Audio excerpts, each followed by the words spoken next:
Thank you for coming to this virtual space. I am Selima Harleston Lust, co-owner of I Will a Remedy with my wife Tammy Lust, where we're really all about helping you heal holistically and spiritually with herbal medicine, medical astrology, spiritual alignment, emotional alchemy, like we make medicine, do consultations and reading, and teach. And astrology, particularly like how to use astrology to guide you on your spiritual path, improve your health, is absolutely one of my favorite things to talk about.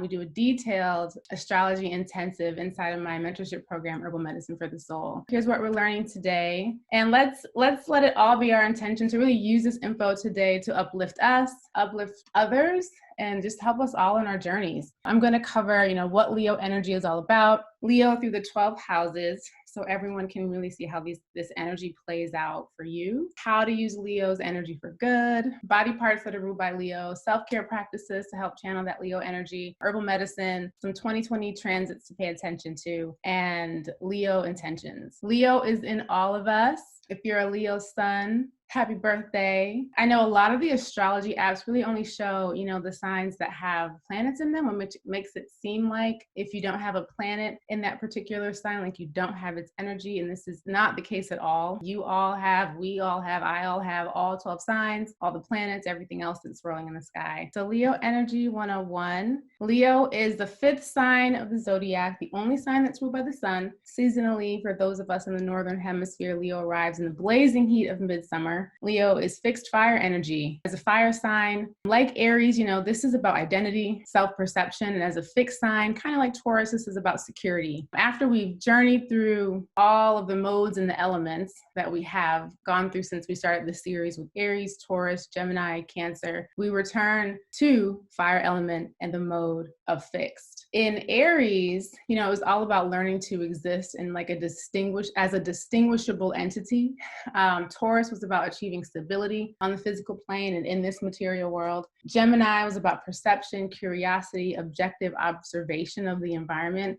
And Cancer was about emotional nourishment, intimacy, finding inner peace. Here we turn to the identity, and specifically with Leo on our soul's journey here, we are learning to express the identity front and center. Aries is the I am fire energy. Leo is like the because I am, I will. The symbol for Leo is the lion. At its best, the energy is really epitomized by Mufasa from the Lion King movie. Leo is courageous, generous, playful, proud, creative, vital, really vital, strong energy, honest, direct, dependable, reigns with integrity, with charisma, and with dignity. At its worst, we're looking at Scar. It's self-centered, arrogant, egotistical, bombastic, self-centered in the worst kind of way, and reigns through domination over others. But the journey to the highest ideals and expression of Leo is Simba's journey. Leo innately has all of these like wonderful qualities, but the journey for Leo is learning to be secure and expressing it out loud and in the world. The interesting thing about,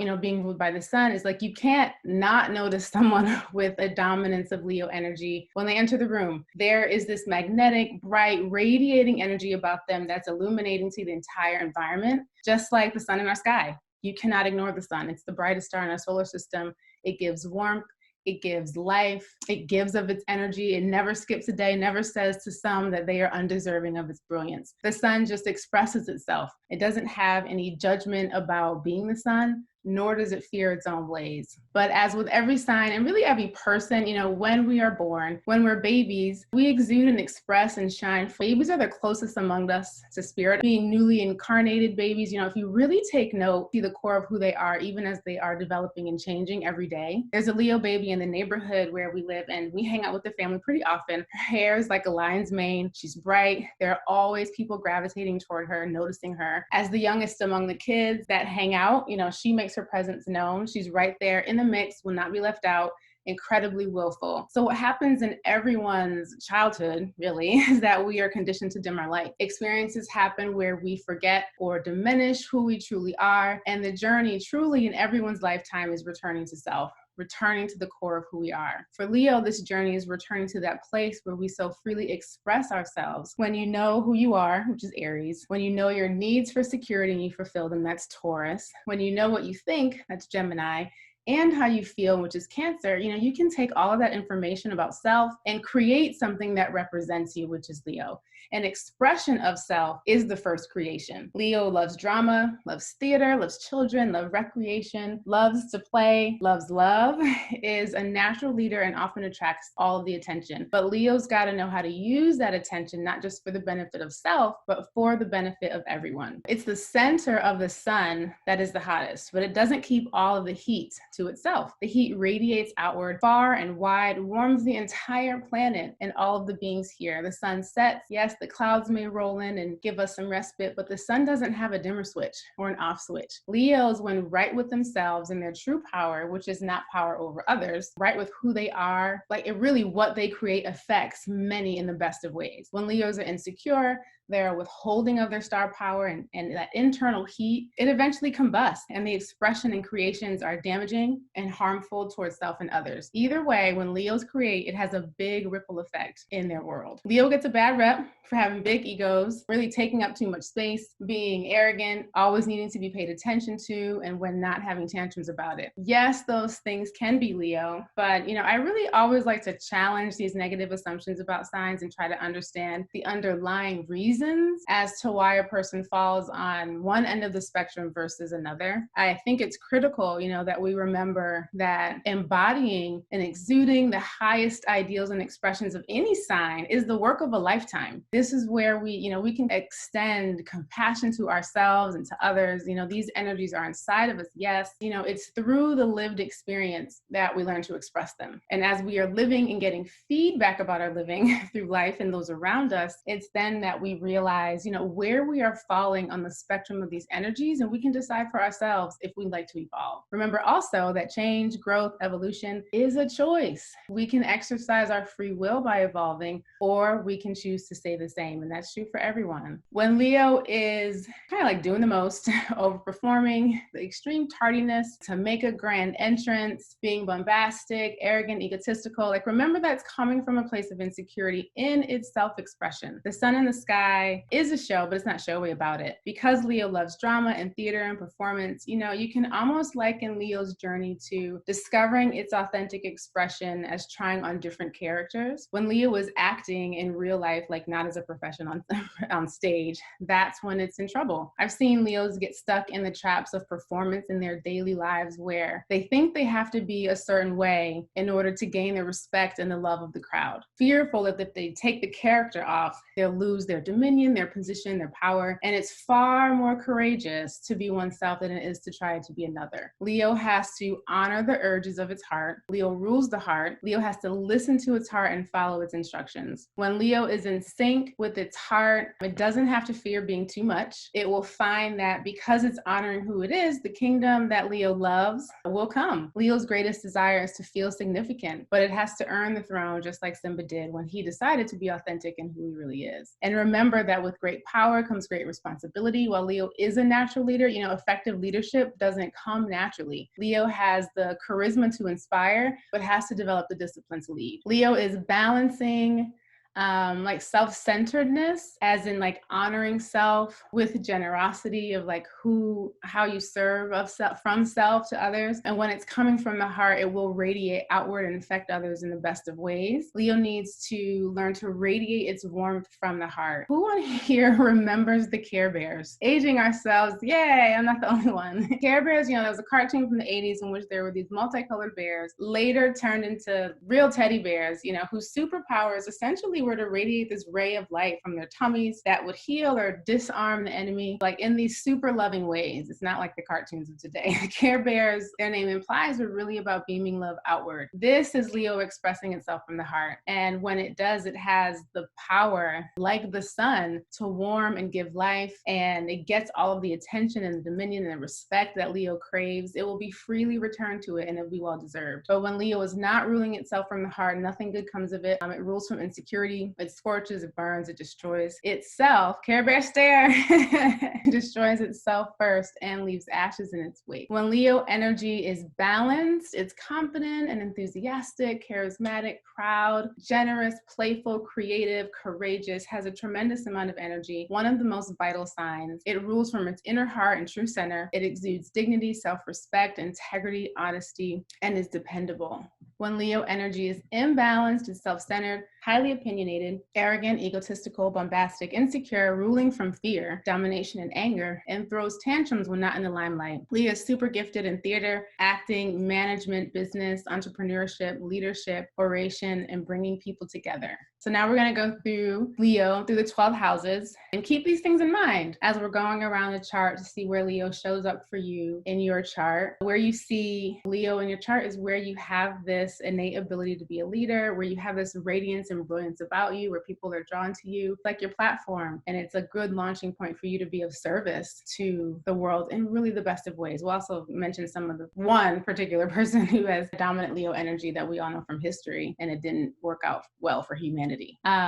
So here we go, Leo in the first house. So here's the first house. The first house is the first place of action in our identities. It's the framework of who we are, our outlook on the world, how we naturally demonstrate our identities. It also represents our appearance, our disposition and manner, the body's constitution, and our natural forms of initiative, leadership, and how we naturally express ourselves. Leo is the rising sign, would be the placement here. And I believe it's the most generous of heart. There's an openness and willingness to be of service that really just comes naturally. That's the outlook on the world. This is the placement that understands that it's a channel of the solar power and not the power in and of itself. The heat and radiance of the sun comes through this person and shines and gives life onto others. Whereas a Leo sun person, even though we're not going into planetary placements here, which affect everything in a lot of different ways, but just to give contrast, I think that the Leo sun thinks it is the sun and it is the source of that power.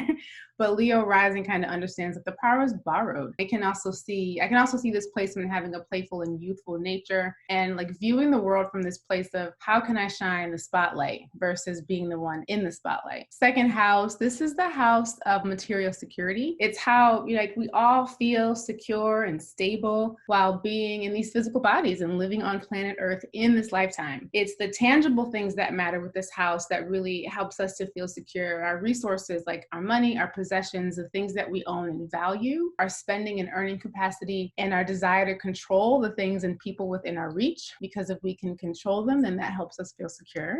It's also, though, your giftedness and how you can draw from your own innate personality and skills to create the things that help you feel materially secure on the planet. Largely, it is about money. That's the currency on Earth. Here, Leo, I just see big money, at least the desire for it. I can see Leo here believing that it needs larger sums of money to feel secure than it actually does need. Not that abundance is finite or that there's a dollar figure associated with it. I think we all have the ability to be abundant and overflowing in that abundance. But I think that in Leo, this sense of security will be fulfilled by the flow of very large exchanges. I see generous giving. Cancer is on the rising here. So Leo has an emotional and an intuitive understanding of what people need. Cancer rules mass consciousness. So entrepreneurship will be a good fit for this placement because by definition, entrepreneurs create solutions that solve people's problems. And Cancer on the rising, even though we're talking about Leo in a second, allows Leo on the second to create something that's really heart-centered. And I think that's where there could be some big money. The third house, this is all about how we think based on the people we associate with in our early environment, early education.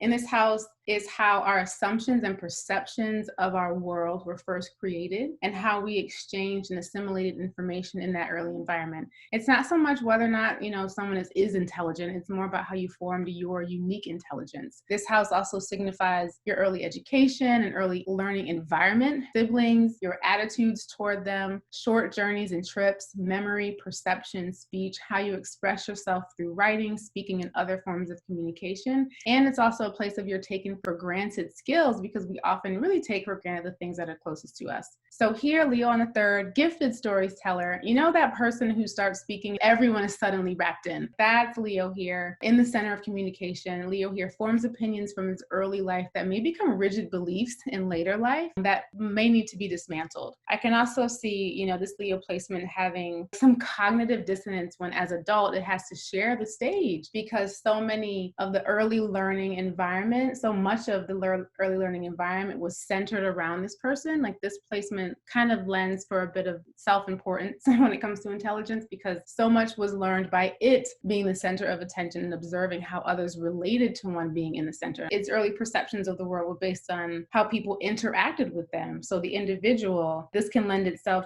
to a person thinking that they're always going to be the most intellectual person in the room. That's one of the ways I've seen it expressed.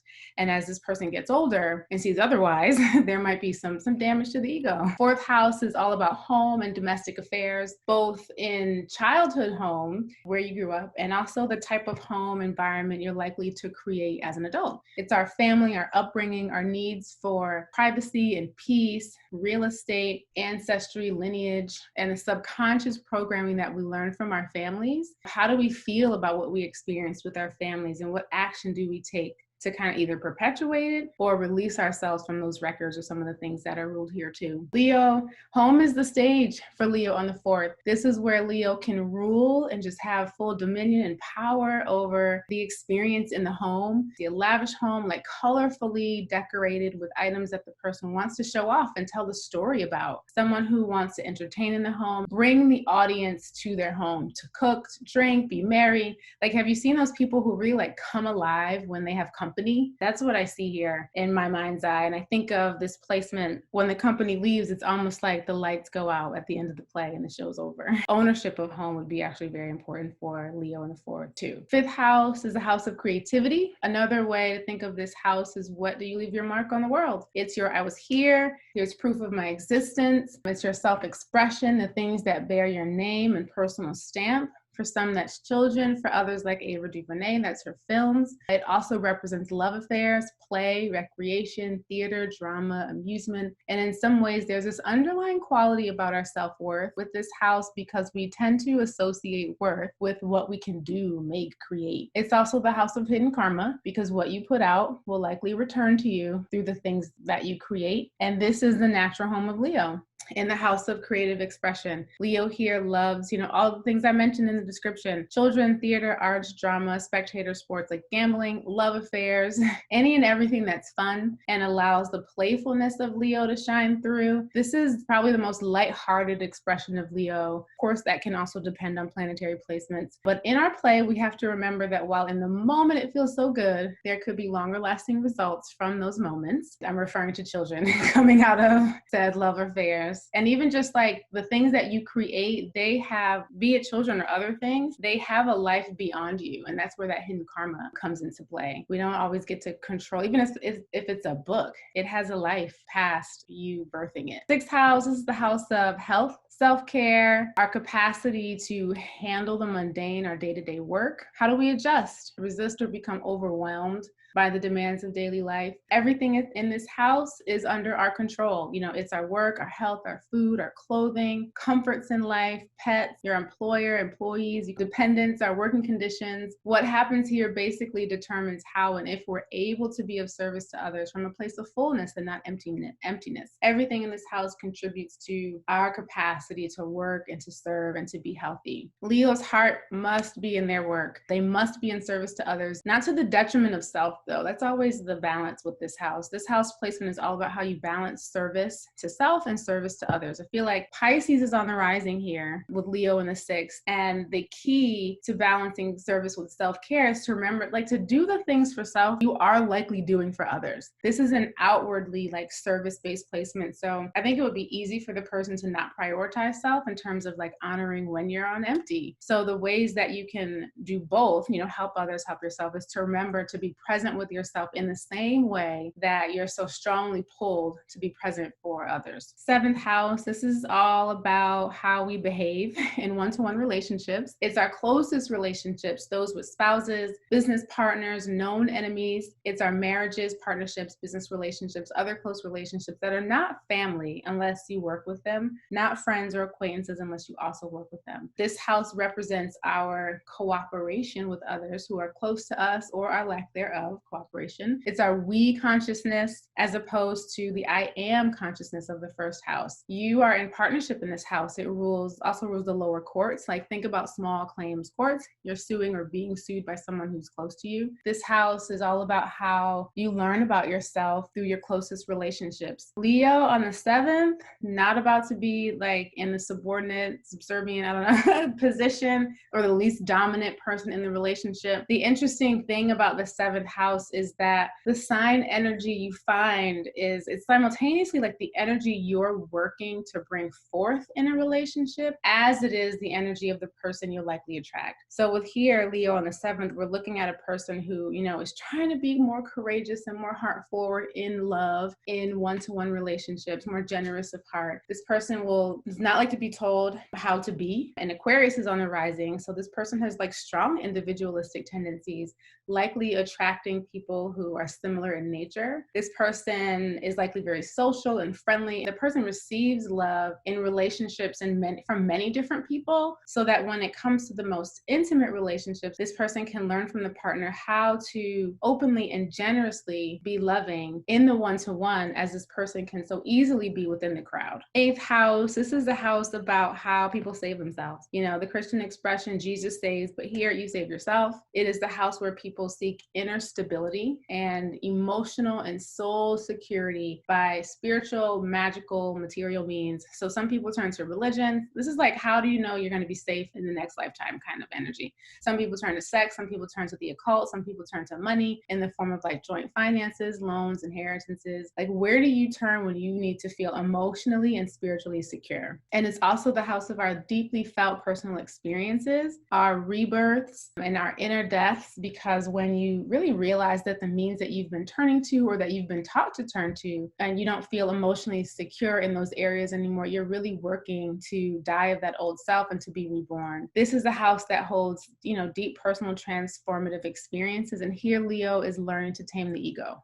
Leo puts itself through the inner fire to learn humility, to learn how to release itself from systems it once thought it had to be loyal to. Leo is breaking away from an old pack, an old pride that doesn't serve it to like establish itself in a new territory. But the breakaway, of course, that's hard. It's hard for everyone. It's in this house where the battleground, the underlying energy of this house is the battleground between the soul and the personality and the ego, and that's where that takes place. Leo here wants the significance, the credit, the power, the respect, without having earned it, through authentic showing of self or of the heart. And so this energy is like, follow me, listen to me, do as I say, simply because I said so. But the evolution that needs to take place here in order for the Leo to get all of the significance it desires is for Leo to earn it by being courageous to show your true heart, which is a breaking away of those old beliefs, right?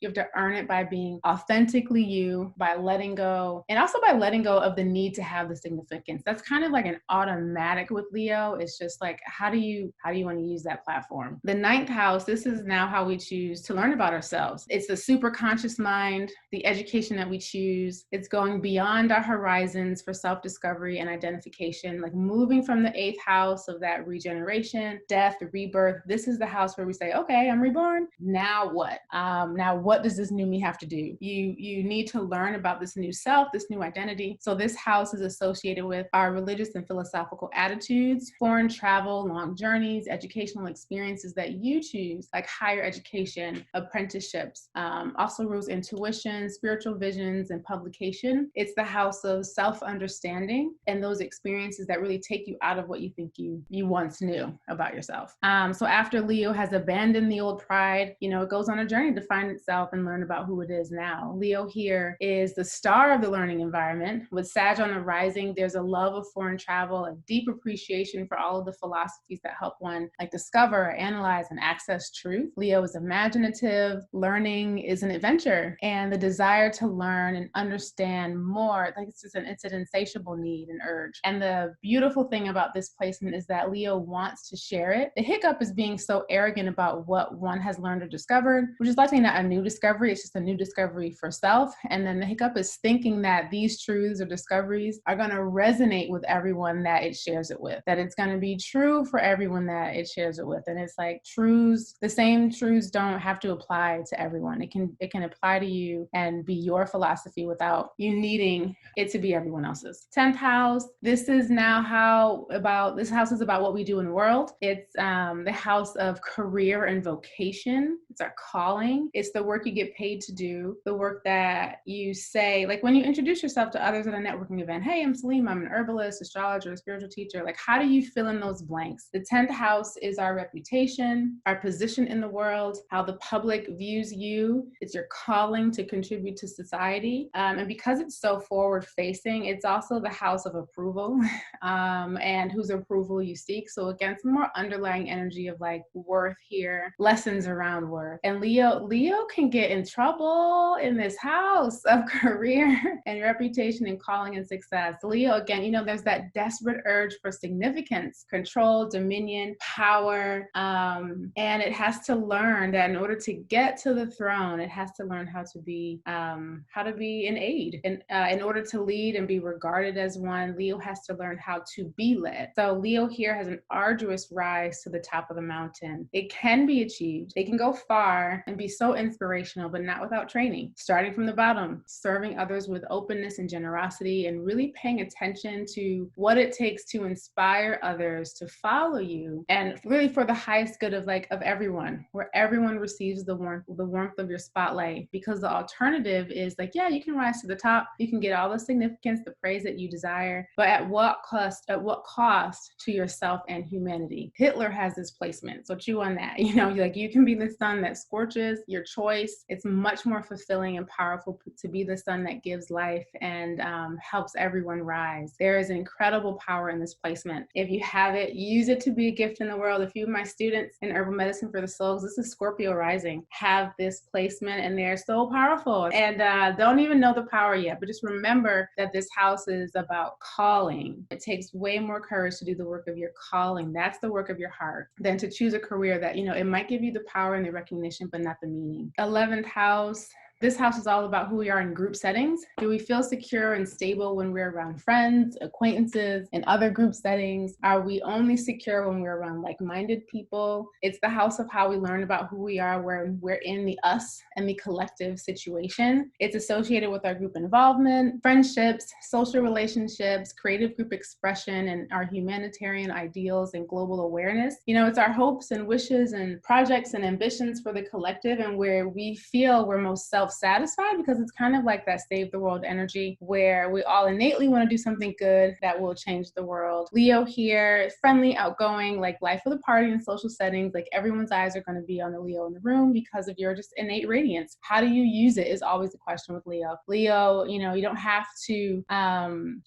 the spotlight just for you or just for the hell of it. Like, you have a built-in platform of attention, and you're meant to share it for the good of all, not keep it to yourself. This house has implications around how we come together as a collective to make the world a better place. So if you are center stage and you're only thinking about your own agenda, that's expressing the lower energy of the sign. The alternative would be to help others activate their inner Leo, because we all have it, to be courageous in their own lives, to do the work they feel called to do, or to charge the community you're in with doing the thing. We come together and we think about ideas in social settings, oh, we should do this, we should do this. The Leo in the room can be the one that helps everyone overcome the fear and really, let's do this collective issue that we're talking about. Let's take action on it. And lastly, the 12th house. This is the house about what lies in our subconscious that needs to be awakened so that we can journey to the next life, the next soul cycle in our evolution. And I always like to envision a large body of water when it comes to this house, not the ocean, but a big pond or a lake, and you see those ripples on the surface of the water, but you don't know where it came from. It's like, I don't see a fish, I don't see anything moving. And it's that energy of this house where there's so much movement below the surface and the source isn't known. It's the things that they're so ingrained in us, we barely notice they're unfolding, but they show up in bothersome ways in our lives,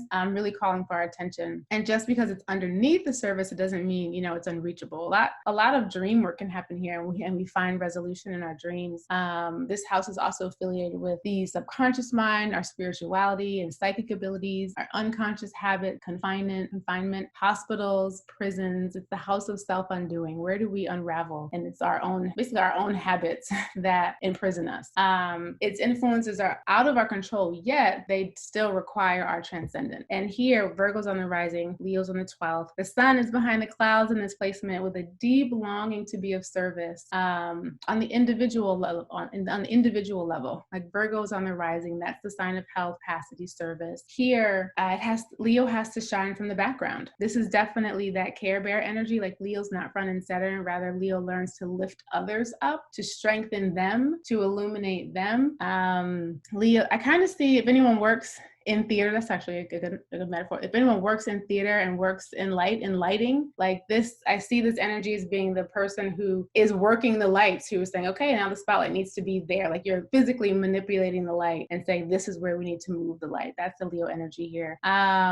Leo's big heart has to be projected onto the lives of others with deep sincerity. Leo learns to be honest about its capacity to be of service and help others. You can be empathetic without putting yourself inside of the pain of others. That's one way that Leo, unfortunately, can steal the spotlight because of Virgo on the rising, like by being the one who's ailing and has fallen victim to chronic illness. Virgo's hypochondriac tendencies can really put itself on the illness end of the spectrum, as opposed to the wellness end of the spectrum. So that's kind of the hiccup here. Is like, be careful not to have that undoing that's happening in the 12th house be that you're taking on so much that you have become ill, and now you are in the spotlight because you are ill. I hope that makes sense.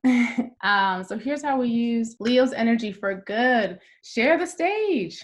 Use your radiance, your magnetism to lift others up. Show others what it means to be courageous by being your most authentic self. People are out here struggling, really just trying to be themselves. That's the hardest work. How can I just be myself? Leos have that innate ability to do so and to show others the pathway of being able to do so. Express yourself from the heart, not the head, and certainly not the ego. Don't settle for attention just for attention's sake. You have a built-in platform. All of the recognition, the significance you desire will come in positive ways and in the best of ways when you use your platform to lift others up. It's like, I love Ava DuVernay, so here's another reference. It's like that quote from Ava DuVernay regarding why she champions the work of other Black creatives and filmmakers, and it's because it's no fun being at the party alone. And because of her work and her dedication to sharing the spotlight that she's seen as the leader. See how that works? Like, you serve, you receive. Medical astrology. So in medical astrology, all of the signs have rulerships over body parts, and the planets, which we're not really going into detail, rule the physiology and the pathology. So they affect the body parts and the body systems in different ways. So I'm just going to talk about the sign and what are some of the common physical ailments that are present for this sign of Leo. Leo rules the heart and the spinal cord,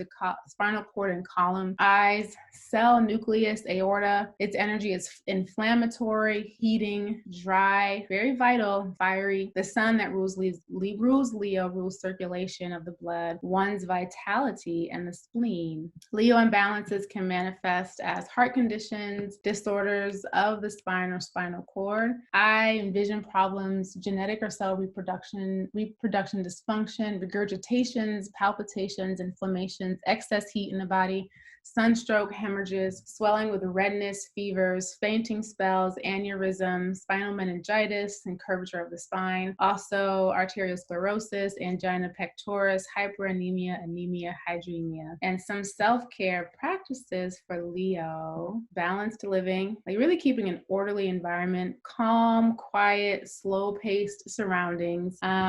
Heating and stimulating foods and herbs and drinks are to be avoided. Needs nutrition nutritious blood building foods and herbs. Stay hydrated. Again, the energy is heating and drying. It's fire. How do you quell fire? You have to add water. Hydration is super, super important. And the lack of hydration, that's one of the many ways that inflammation builds up in the body. We need to drink and if you don't live by the water, if you can move by the water, awesome. But if you don't live by the water, can't move by the water, take baths, cool baths, and a lot of dominant fire people who don't take hot showers, it's really good for them. Water therapy. And also think about, here's what you think about with Leo in your chart. Ask yourself, where do I desire to shine and feel significant? Where do I want to leave my mark on the world? And how can I use my will, my light, and my courage to lift others up too? Herbal medicine. So in thinking about the herbal medicine, like I wanted to create a blend that would help Leo listen to the heart. Like with so much like busyness in the world, so many distractions, so many like bright and shiny objects, so many ideas, and really like so much visibility around like what other people are doing, especially on social media. I think it can be difficult for Leo to figure out what's in its heart. Like, what is my heart saying? Because there's a lot of noise. And then like, especially adding that element of comparison, which social media just drums up inside, I think all of us, if we're on there a lot. I wanted to support Leo in moving toward that, like that courageous leap to listen in and to follow its own path. And I also have to consider lots of people coming on and watching this at different points and like wanting to create herbal medicine that's largely safe for most people and doesn't have too many contraindications. So here's what I came up with. Hibiscus for the blood, cleansing it, improving the blood pressure and circulation. It's really good for the heart.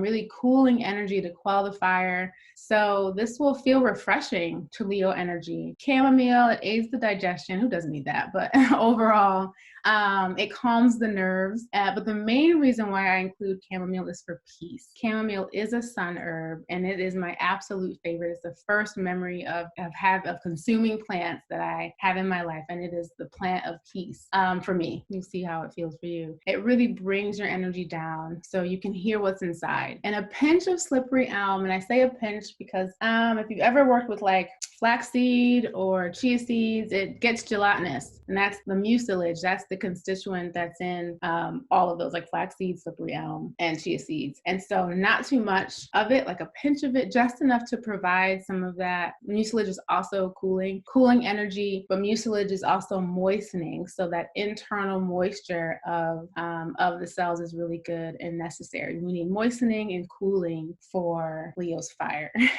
And it's moistening and cooling energy, particularly for the kidneys. Slippery elm has an affinity for the kidneys, and I'm targeting the kidney energy here because the kidneys hold our fears and our anxieties. And, you know, embodying the royal, dignified, proud lion who reigns with generosity is a big task.